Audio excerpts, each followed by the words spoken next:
Speaker.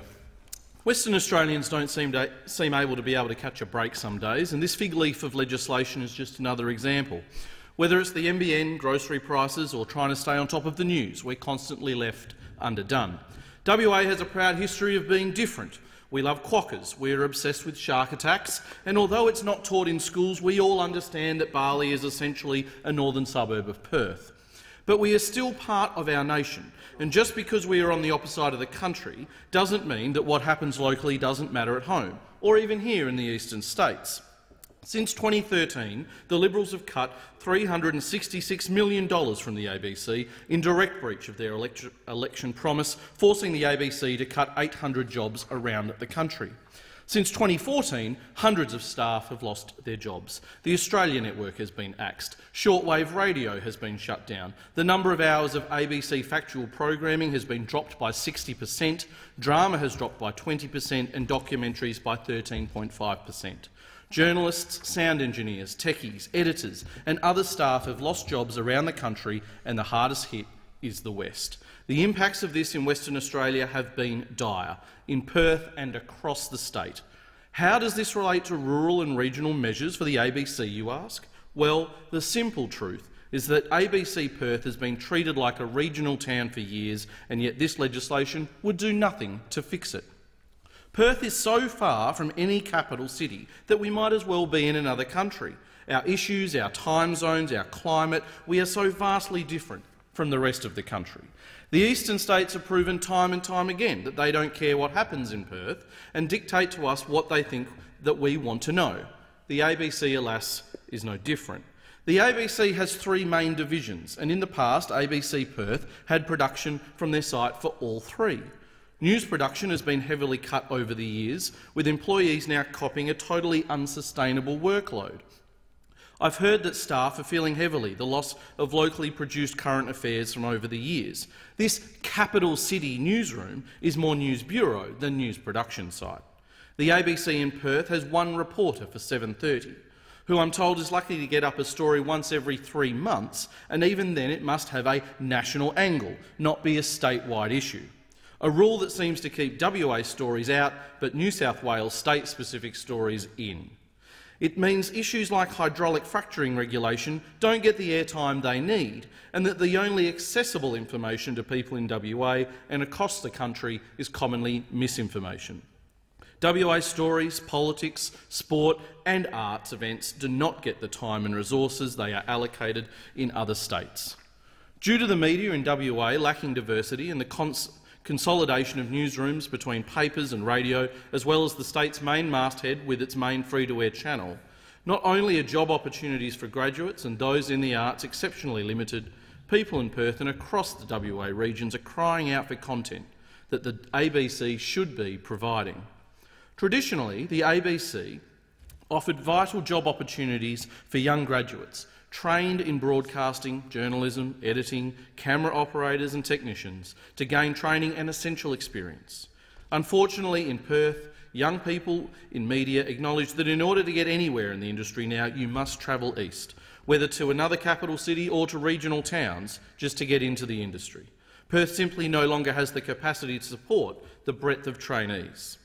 Skilled staff that are lucky to catch a break at ABC Perth are left under extreme pressure and little opportunity to specialise and build up deep expertise, having to simultaneously be a TV reporter, online content writer, radio journalist and photographer, and then almost always need to leave the state in order to seek to progress their careers at all. You only have to look at the Parliament House Press Gallery here to see the amazing talent that is leaving ABC Perth. Journos like Stephanie Dalzell, Eliza Lachon, Jade McMillan, Jane Norman and Eliza Borrello, who only recently returned to Perth and is currently in Hong Kong. All fantastic journalists who knew that in order to succeed in their industry, even in their own organisation, the ABC, they would have to make huge personal sacrifice to move interstate and to work in order to succeed in the craft they love. Now, it cannot be forgotten that ABC Perth is no orphan in this regard. The media landscape in Perth is so limited, yet the talent pool so excellent. You only have to walk the halls of the press gallery to find that West Aussies greatly outnumber journalists from other states. After all, they certainly do have some of the finest voices and sharpest minds. Amazingly, while WA is the vastest state in both mass and regional audience, there is no landline reporter based in WA. This is despite every other state and territory having a dedicated landline reporter. So while last year WA produced 58% of all agricultural crops nationwide, it is every other state that has a dedicated landline reporter, leaving WA with none. Granted, WA regional reporters can pitch for or work on a story for Landline, but this is on top of their already ridiculous schedule of work covering our enormous state. There are one-man bands, which means that they don't have access to a camera person or any other resources that a regular landline reporter would have access to. In fact, regional reporters in WA, as much as they are responsible for covering an inconceivable amount of territory, are subject to ridiculous expectations, with the likes of the Esperance newsroom expected to single-handedly cover matters up to 390 kilometres away in Keogh. How on earth are they expected to be in attendance at each and every local event and issue? Budgets have been cut so fine that these individuals are often forced to drive hundreds of kilometres in a day because the ABC can no longer afford travel allowance to allow them to stay overnight. By way of comparison, in Victoria, there are 9 newsrooms covering that 237,629 square kilometre state. WA also has 9 newsrooms covering WA's 2.6 million square kilometres. Makes you wonder, doesn't it?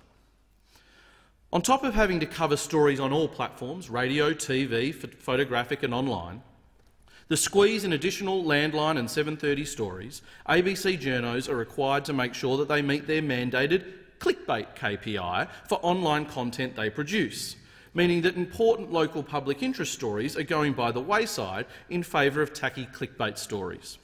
Unlike the government, Labor actually understands that regional newsrooms are vital to bring local communities together, to tell them the news that they need to know. That is why Labor went to the last election with a $10 million commitment to regional broadcasting. But it's not just the ABC's regional newsrooms that need help.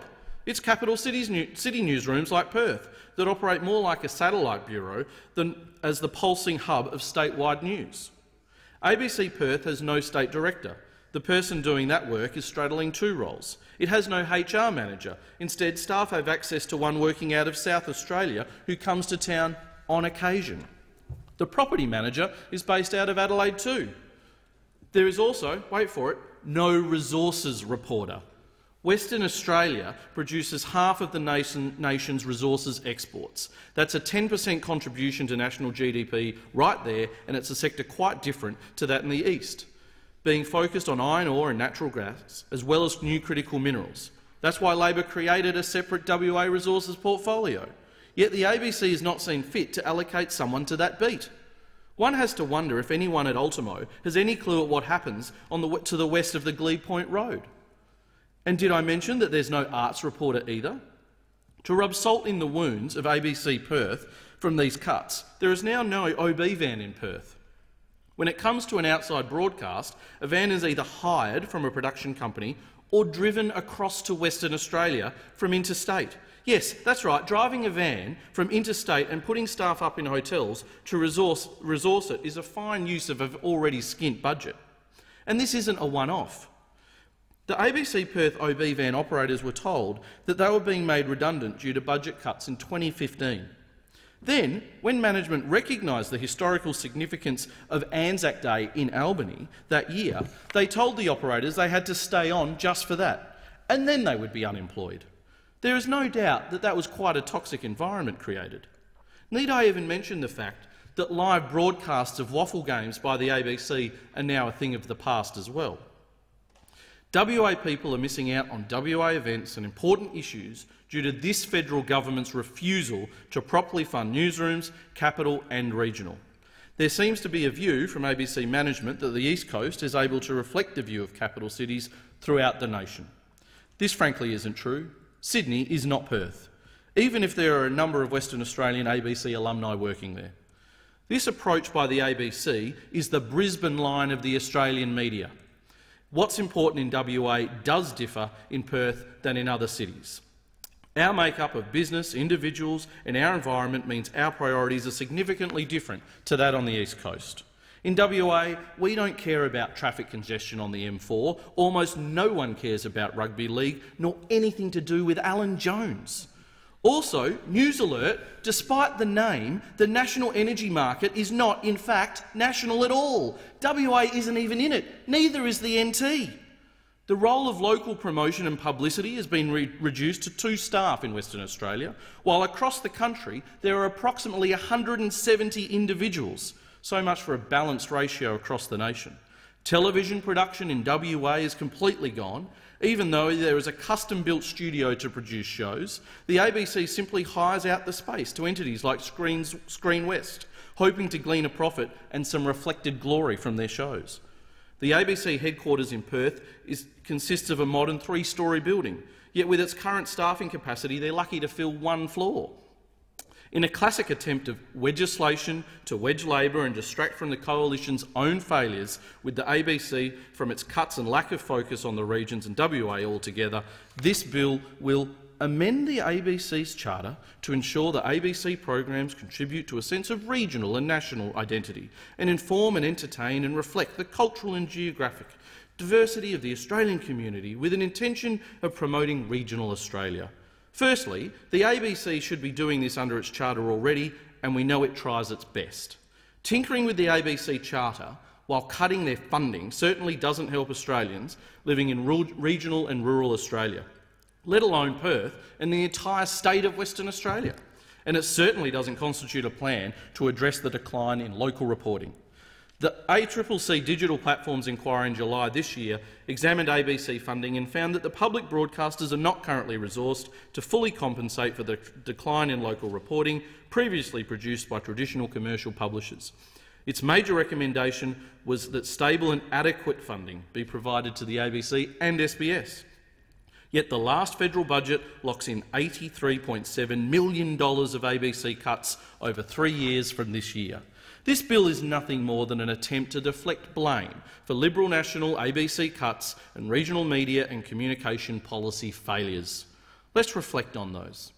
Cuts to funding the ABC, cessation of ABC shortwave radio, broadband that costs more and does less, media ownership reforms that totally disincentivise regional media acquisition, and the closure and consolidation of regional newsrooms.